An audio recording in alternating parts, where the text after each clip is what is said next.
Now sit back and prepare to be entertained.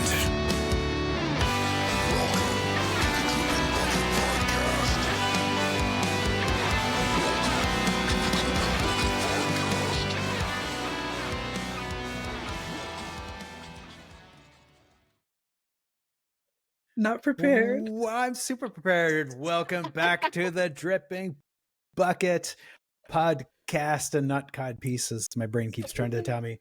Well, Surprise to be honest, cod though, piece. I think we could start marketing this. Dripping bucket Dripping cod bucket pieces. cod pieces. You're in for a It's winner. a little too So long suggestive. Just so long as they're not dripping cod pieces, you have to get the bucket in there, No, or it's constantly too weird. dripping. They never stop dripping. You don't know what they're dripping with, but they are dripping. If it's grimdark Unsavory. and they're dripping with the blood of your enemies, if it's romance, it's something else. I mean, to be honest, I don't know. That seems pretty tame for Grimdark. The things that they could drip with for Grimdark. So many choices. Aren't you glad you said Hi, that I'm Rob out J. loud? Hayes. I'm back on the Dripping Bucket. Yes. I think that's got to be the best start we've ever had. We can't. We're done now. We can't top this. Yeah. All right. So our Here we are. first return guest. I think, Yeah. right? Yeah. Nope. Andy's our first return guest. Has he been on twice? Andy, and Jen were on twice for that. Okay, it's nothing. Yeah. You're just not that important, Rob. Sorry, dude. Yeah, sorry, Rob. Whoa, Yeah, which she Andy? ruined it. Andy Peloquin. Damn that Andy. Yeah, he's so tall and successful. He's really good on social media as well. I keep watching Yeah. his Instagram videos, and they're really good. And I was like, I wish I could be as sociable and outwardly going as you. Yeah, so many reasons to Yeah, hate he makes him. it look easy. Yeah. I think that's the most frustrating part, because he was talking about how he gets them together in 15 minutes, and I'm like, you bastard! How dare you? How dare you be so capable? It takes me 15 minutes to decide To that open. I'm not going to do one. It's just too much effort. Absolutely. It's like 10 minutes of making a cup of tea, then you have to think about it for at Yeah. least 5 minutes, and then go, Nah, fuck it. And then you open the wrong app a couple of times because the ADHD got you, and you got you're like, what am I doing again? I'm not supposed to be on Wikipedia. I'm doing something else. But once you're on Wikipedia, you might as well search for some research that you need to be doing, and then Exactly. And that's Rabbit why hole. none of us are successful at social media.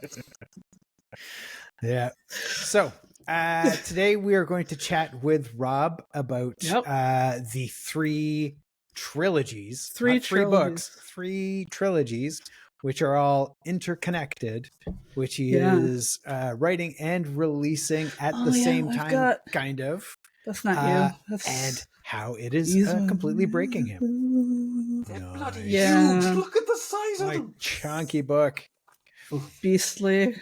So And the Rob, American and Canadian copies have just started shipping, Ooh, that's very nice. sexy. which is So, a massive maybe weight off my Do you want to start off? Just tell us a little about the three connected trilogies and what the hell you were thinking.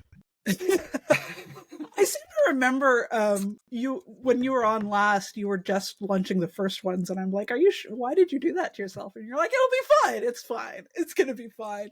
And now you're back to say it's not fine. Somebody save me. It's a nightmare. I mean, it's a good nightmare. Yeah. It's a nightmare. So the God Eater saga, I decided to launch it as a trilogy of trilogies. So there's this one's book one in the main trilogy, Herald, Age of the God Eater, book one, and this is set what I call the present day. It's in its own world, so it's not like modern day, but it's the present in that universe. And then there's the first prequel trilogy, which is starts with Deathless, which is the Annals of the God Eater series, and that's set 1,000 years before Herald. And then there's the second prequel trilogy, which starts with Demon, and that one's the Archive of the God Eater, and that's set 3,000 years before Herald. Wow. So yeah, I decided to do it because it seemed like a good idea at the time. Famous last words. Yeah.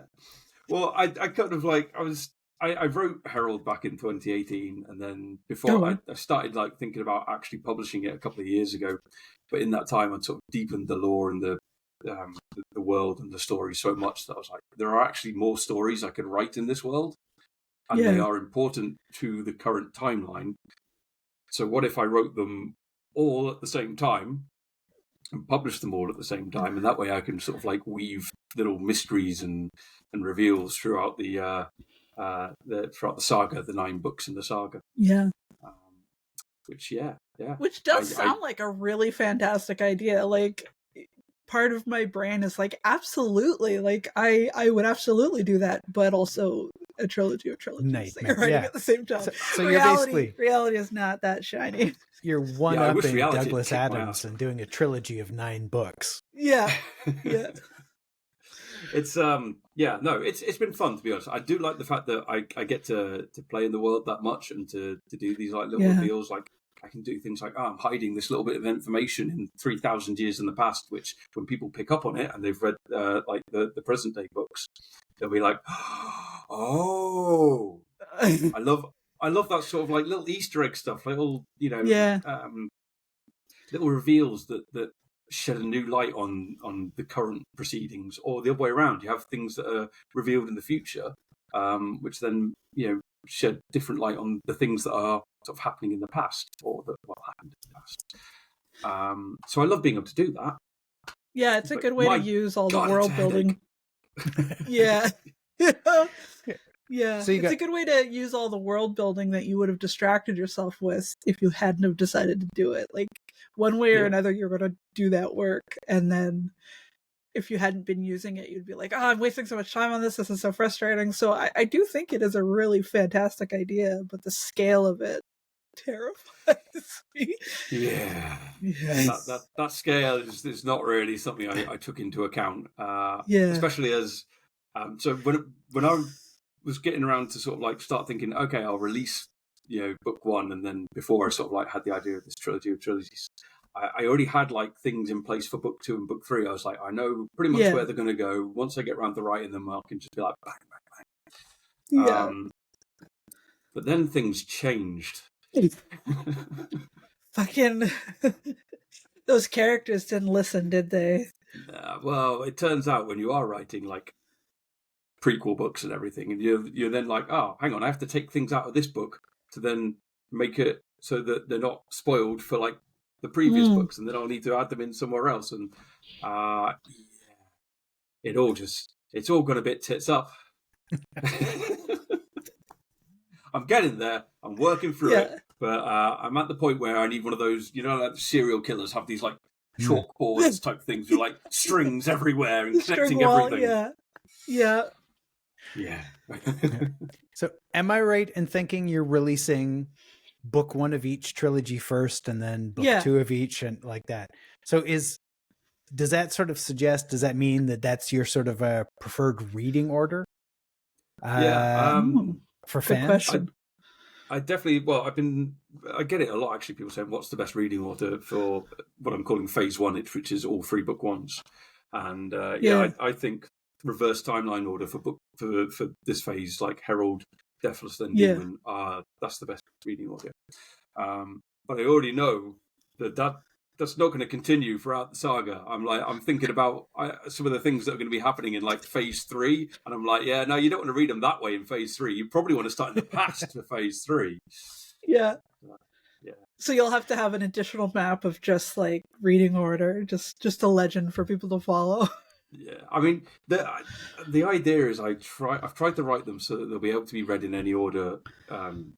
People like they could either read like book 1 in any order that they like, then book 2 in any order, or once the entire thing's complete, they could read like books 1, 2, and 3 of one series, and then book 1, 2, and 3 of the other ones.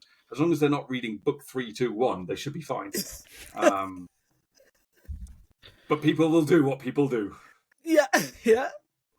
But then that also makes it harder because you have to balance your reveals really carefully of like, how much am I saying? But then at the same time, like if people are really reading each trilogy back to back, they'll be forgetting stuff and you can like re-reveal them. So I guess maybe that's my bad memory talking. I would forget. I would forget, but some readers are smarter than me.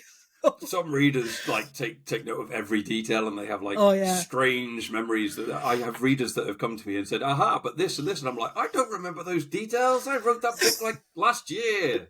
I've written 7 books since then. Come on. A word search in your Kindle copy of your own book. I'm like, oh yeah, I did say that. I make note of those readers, and then when I'm writing book 2, I message them going, "Hey, do you remember book 1? What happened when you're at this part?" Book 1? Nice. And they're like, "Well, this happened to this," but I'm like, "Oh, okay, cool, thanks."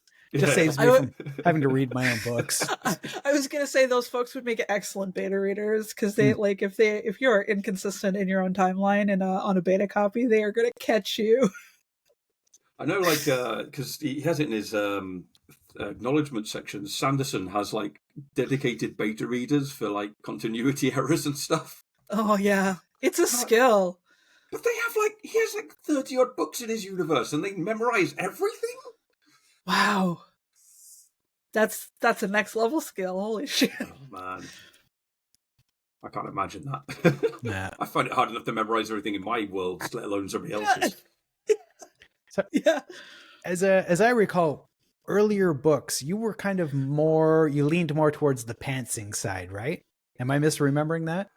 See, I always said like I'm a pantser, but the more I think about it, the more I feel like I'm very sort of like middle of the scale between pantsing and planning. I've always like when I go into a book, it's not like I just sit down and go, I've got no idea, and see what comes out. I tend to have like a beginning, a middle, and an end, and a few sort of like key scenes along the way.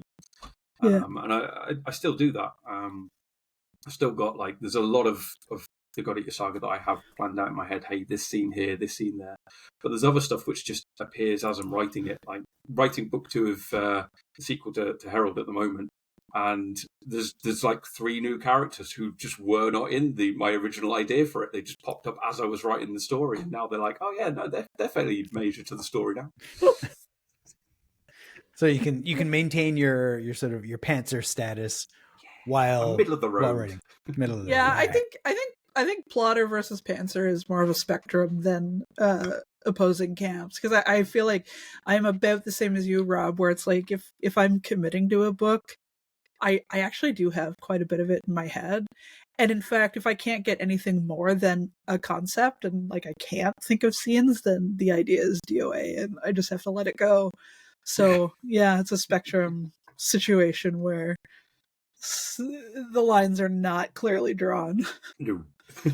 I always the one I deal with most is when people say that it's the like the flashlight style of writing. So you're in a car and you know you've got a journey and you know like, where you're going. You're starting from, you know your end point, but you know a few sort of like signs along the roads that you have to pass. But then like everything in between those, you never know what you're going to look out the window and see.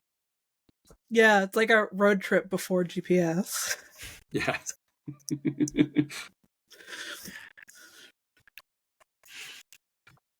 What about you, Fletcher? Are you about the same? You have it pretty planned in your head, I think, or am I told? Yeah, I guess I've changed. I used to be like deeply in the pantser camp. Okay. Beyond Redemption was kind of written with, you know, an ending in mind, and then just like it went. Where the will and a keyboard. Yeah. These days I sort of like plot 3 chapters, write 3 chapters, plot the next 3, write them, and just repeat over and over until the book stops. People use that sort of technique quite well, actually. Sort of like always planning a few chapters ahead. Yeah. It lets me you know, sort of go with the flow. So if something new happens, I can go, oh, cool, and run with it instead of going, oh, wow, that completely fucks everything I had planned from this point on. Yeah. I remember you were doing that with Clayton when you guys did Norelska, and it seemed like such an interesting way to get it done. Because then, if Clayton killed one of your characters, you're like, "Oh fuck, okay, all right." But that's like so true to, you know, writing crime. That was where it sort of first started, was doing the Norelska with Clayton, and it worked so well. I just adopted it for everything after that. Yeah. I like it. I might have to try that. I love trying like new methods, like both sort of like in that sort of style of actually writing, but then also the technical level. Like a couple of months ago, somebody mentioned the Pomodoro. 25 and 5. Yeah, I am totally unfamiliar with this. What is it? You set a timer for 25 minutes, and for those 25 minutes, you turn off all like internet, whatever, and you just write for 25 minutes, and then you have like a 5 or 10 minute break where you, get up, like walk around for a bit, sprints, and then go back. That's what I do. It's not bad actually. I used it for a month, and I got a lot done, to be honest. Yeah, I found what was best about it was then I could see it slays that demon you have in your head of, I'm not getting anything done. I'm not. If you can break it down into 25-minute chunks and you can see like I can consistently get 600 words in 25 minutes, then you can kind of plan your day around it. Like I'll get these blocks where I can do 3 of those, and that'll be on 1,500 words, and that's a lot done in a day if you're having a particularly chaotic lifestyle. So I find the lack of distractions is good, but the structure of it and what it teaches you about your own ability to focus is even better. I use the sprints when I'm sort of scatterbrained, when I'm having trouble focusing. But then I have days like yesterday, I basically sat my ass down at the dining room table, banged out 3,000 words without getting up. Then, got up and was like, oh my back. Suddenly I ache everywhere. Yeah. It's like I hurt myself sitting motionless. But it's like, I guess it's a mood thing. When I was revising Brick and Bone, I was doing it by hand, and the way I leaned on my desk, like to one side, I pinched a nerve in my shoulder, and I was like kind of walking around for a couple of months, like off to one side. It's like I hurt myself sitting at my desk. This is horrible. War wounds. Yeah, Did you find it intimidating when you printed out your book? Because like you think like, a big book, like when they're printed, they're like that big, and then you print them out on like A4 sheets, and you're like, how is it twice that tall? I find the opposite actually, because when it's a file on the computer, like it's so the quantity is so undefinable that like I can't tell if I'm making progress or not. Whereas the reason I print it out is because I can see the the stacks moving from one side to the other of this is done and this is what I have left, and it makes me go faster because it's just a little dopamine hit of growing my done pile. Every time you get a page over, you're like, Exactly. Yeah, I get that because it's one of the reasons I struggle to read on a Kindle. Apart from the fact that e-readers send me to sleep, like I never feel like I'm getting anywhere in the book. Whereas with a printed book, I can be like, I am a quarter of the way through this bastard. Yeah, exactly. Yeah. It's the same brain chemistry for revising. And I find I like coming up with these little ideas when I'm kind of stuck. Like you were saying, you were in a bit of a slog, partially because of the Worldcon burnout.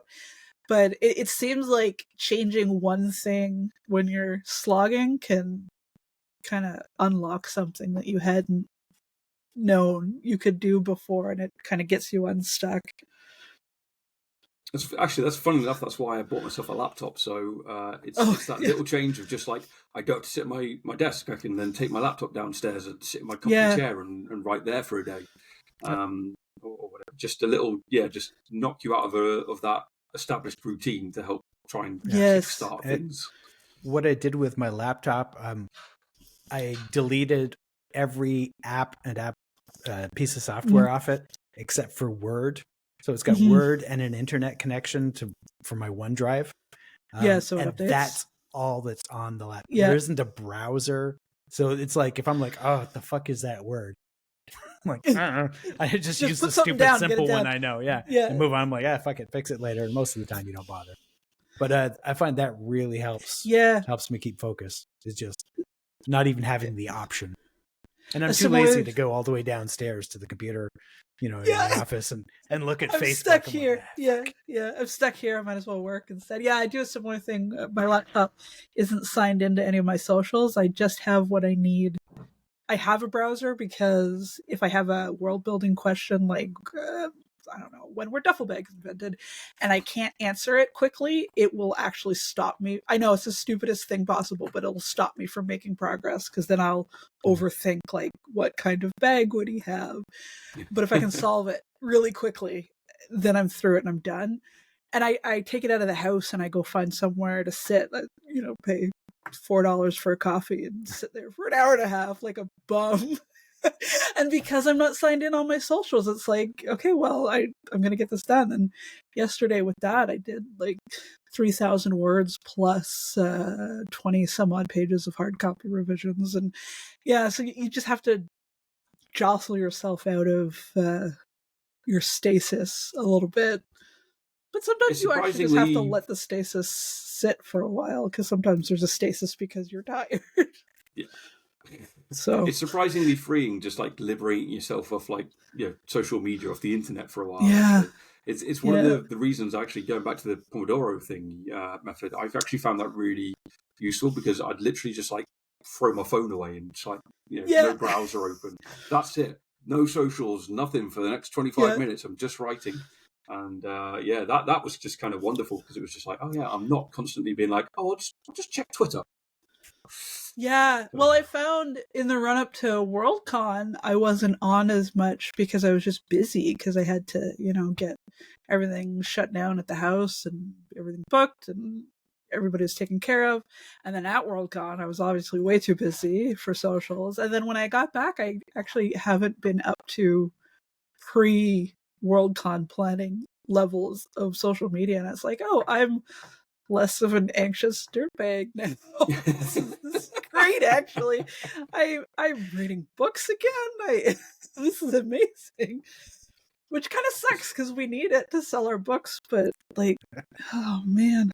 You do, but to be completely fair, social media isn't as good as it used to be for selling books. I mean, that's a completely different discussion, but hey.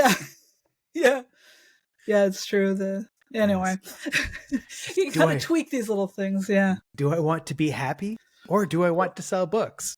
It's like, or neither. Both. Yeah, or neither. No, you can have neither, or maybe one of them if you're lucky. Yes. Don't be happy. Don't sell books. Just, I don't know, be a miserable little pile on the floor. Yeah, I've done that. So, are you? Is these 9 books? That's insane. Are these 9 books like how your you couldn't even quite say it. Sole focus for the next, 14 years until they're done? Or are you sneaking in, just other little side projects as you go? No, they're not my main focus. Well, they are my main focus, but they're not my only focus. Like, because I'm still writing my my Titan Hoppers series. That's Titan Hoppers. Books. I've written 3 books out of the 6 that are going for that.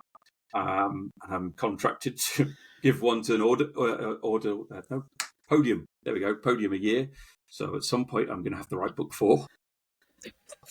And then I've still got my Mortal Techniques world, which I write occasional things in. Like, I'm publishing a novella in that world later this year, because apparently 4 books in 1 year wasn't enough. I decided, hey, 4 books and a novella in 1 year. That's much better.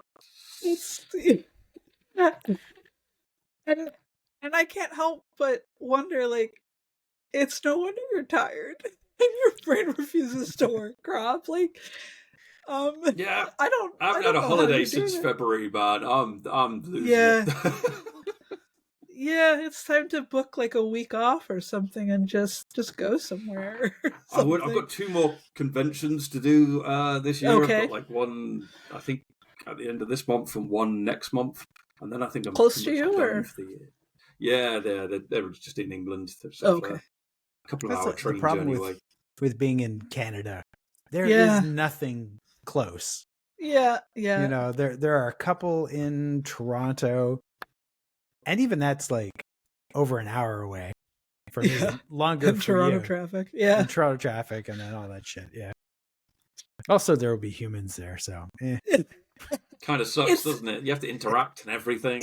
It's better when there's people there that you know, but I don't think I would go to a con if I didn't know for sure that at least a few people that I am friends with were also going to be there, which turns out there's not a lot of that around here. So I guess I'm traveling for conventions every year. I don't know. Canada's hilarious for the fantasy and science fiction authors. Like, there's so many of us. Yeah, but no Canadians buy these books. Yeah. Like, far better known everywhere outside of Canada than in Canada. In Canada, you go like, oh, I'm a Canadian fantasy author. And they're like, who? What the fuck? Fantasy? What? What's that? Yeah. Yeah, there's so many of us. Like, as a slice of the demographic, like, we are overrepresented as authors, but I do not have a Canadian audience. It's really weird. I don't get it. Most months I sell more books in Germany Yes. than in Canada. I was like, Germany's a big market for fantasy. Yeah, it is. It is. Yeah. But admittedly, It's always US, Canada's a big UK. place in general. Yeah. But they have like quite a small population in Canada, isn't it? Like, you know, We you've got do. a lot of land. Yeah. Yeah, the population is very thin, like, compared to the size of it, because we're all huddled along Fancy the border. office. You're all fancy office, that's it. Yeah. That's why you haven't pretty read much. it, because you're all too busy writing the damn books. None of us have any money for buying that many books because we can't sell ours. Yeah. Anyway. all right, what are we at? We're at 25 minutes. All right. 25 some odd minutes. This seems like a lovely spot to wrap this one up. Yeah. Rob might join us again for another episode. I don't know. We haven't really talked about it. And I Because have we're clue what super, we'll talk about. super professional and super prepared. I can't wait for you to tell me what it is that you wanted to do before we started recording. Whatever it is that made you panic as the counter was going down. Oh, that. Yeah. Don't worry about it. It's all good. It's gone. It's fine. It's gone. It's gone.